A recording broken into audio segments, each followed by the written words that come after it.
Hello everybody and welcome to this video about the PVZ to China 2-player mode, also known as PvP mode, and its newest update. In this video I am showing the new balance changes coming to the mode and the newest zombies, and my opinion on why these are a good idea or bad idea. Please do remember that a lot of the things I'll be saying in here are my opinions about these things that you might disagree with, and if you do then please leave comments because I really want to know the opinions of others about all of this. So feel free to leave comments, and if you do like this video and do like listening me rambling about these things, then please do leave a like. Thank you. I will be starting out with the balance changes, although I will leave the timestamp for the zombies in the comments. So feel free to check those out if you want my opinions on them. But starting with the balance changes, we have the Explorer zombie going from 55 cost to 40 cost, which is a very bad change in my opinion, due to it being a extremely unnecessary change to a zombie that's very good. The only reason Explorer is underused is not because it's a bad zombie, but rather because Torchmonk is just a straight upgrade. So instead of changing Torchmonk, they decided to buff a zombie that was, by all means, very good. If Torchmonk didn't exist, then this would be an S tier zombie. The only reason it's not is because it was outclassed. Now it for sure is also S tier. Afterwards, we have Wizard, who is being buffed by having his movement speed be decreased. This is a buff due to the fact that you always want your Wizard to be further at the back, so him being slower just makes it so it takes him a longer time to get to the front.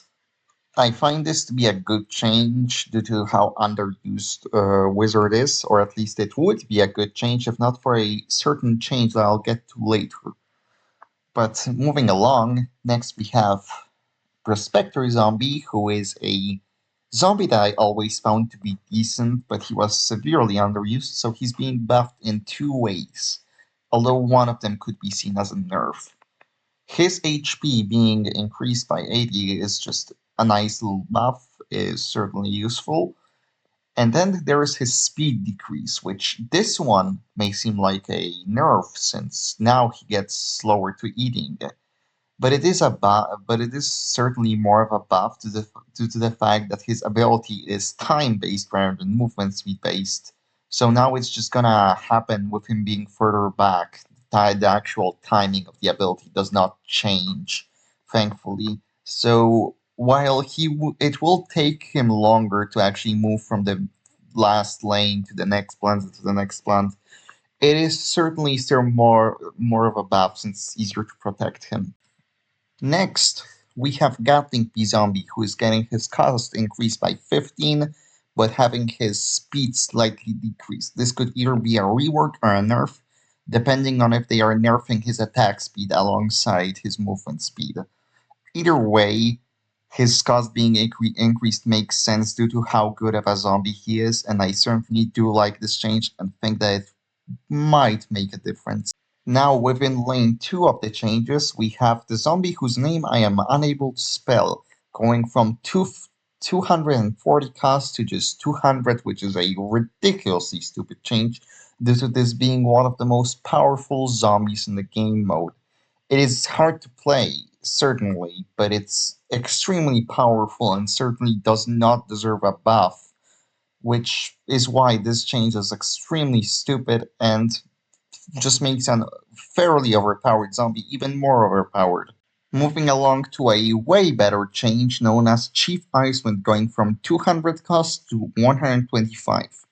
I do believe that this will make a difference by making him considerably more spammable and thus letting his ability be used more often. I do believe that this will make a difference and will at the very least make him slightly more viable, which is always a good thing to see for such a bad zombie.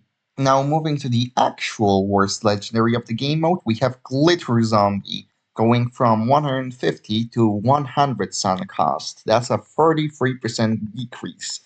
That is a big deal, and this will probably not make any difference at all, considering how low her stats are and how her ability is not enough. She will still be the worst legendary, and she will probably still be in top 5 of the worst zombies within the game mode. At the very least, she may be better than Seashell now, but that's not worth exactly any bragging rights. Funnily enough, right after this, we have Punk Zombie, who goes from 60 to 40 sun cost, which is also a 33% decrease, but here it's way more impactful due to Punk Zombie being an actual viable and decent enough zombie. This will certainly make him be way better and will certainly put him way further on the tier list. And this is a smart and actually quite notably good change. Unlike the next change, which I do not find to be smart and actually good, which is Scorpion having the HP increase of more than 40%, going from 2,500 to 3,600, the same as normal Gargantuar. That is a huge increase for a zombie that is extremely viable and pretty goddamn good. The reason for this change is probably because he's underused, but that's because he's more complicated than Gargs, not because he's weak. And this change is fully unnecessary in my opinion, and will certainly be too much for an already great zombie like this. Ending our streak of buffs, we have Toy Car Imp going from 75 to 100 sun cost. While I do understand why they would nerf him, considering how popular he is, I find this to be simply unnecessary, in my honest opinion, as he is more balanced than some cards that were buffed. Moving along to a nerf that is way more deserved, we have All Star Zombie going from 90 to 140, which is a huge nerf. That is barely not a 50% increase in sun cost, and this might just kill the zombie in my honest opinion.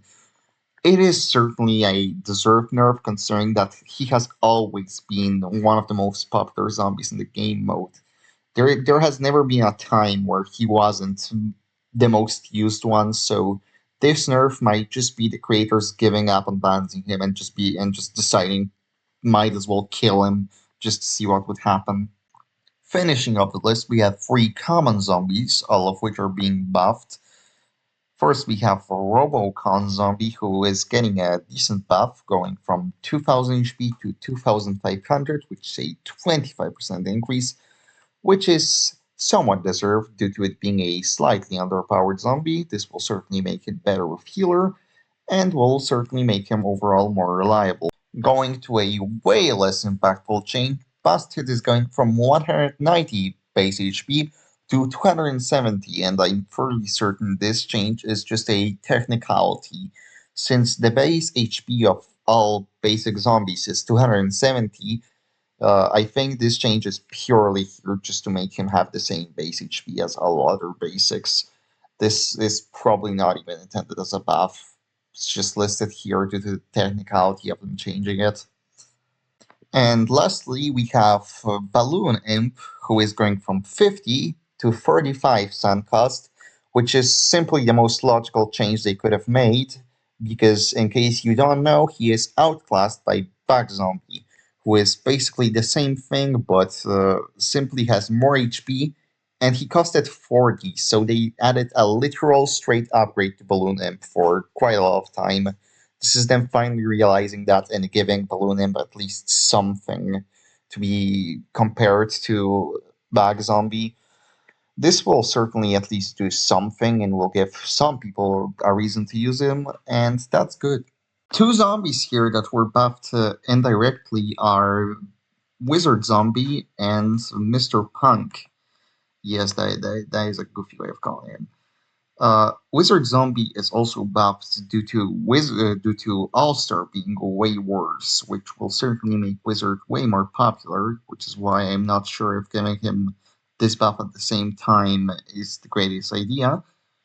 And Punk Zombie had his biggest competition removed, since Toy Car and Punk kinda do the same thing, but now instead of it being a 25% difference between the sun costs, now Toy Car costs 2.5 times the price of Punk, which is certainly a huge buff to Punk, considering that his competition has been nerfed while he was buffed. Well, just a reminder to please consider liking the video, and please comment if you disagree with anything. Moving on to the actual new zombies, first we have Pharaoh, who you can place on turn 1. He costs 40, which is actually the same as Buckethead, which does not make logical sense considering that he has 235 HP and he is faster after losing his armor. Just make him considerably better at lower levels. While yes, his level upping is way worse since he gets damage instead of being cheaper, that does not change that he's significantly better. Along with him having a bonus ability of him being immune to insta-kills. If there is any attack that would one-shot him, it would only destroy his armor instead of just insta-killing him, leaving the zombie still alive. So he is quite decent against insta-kills, including Explodonaut, which is one of the most often used plants from what I remember.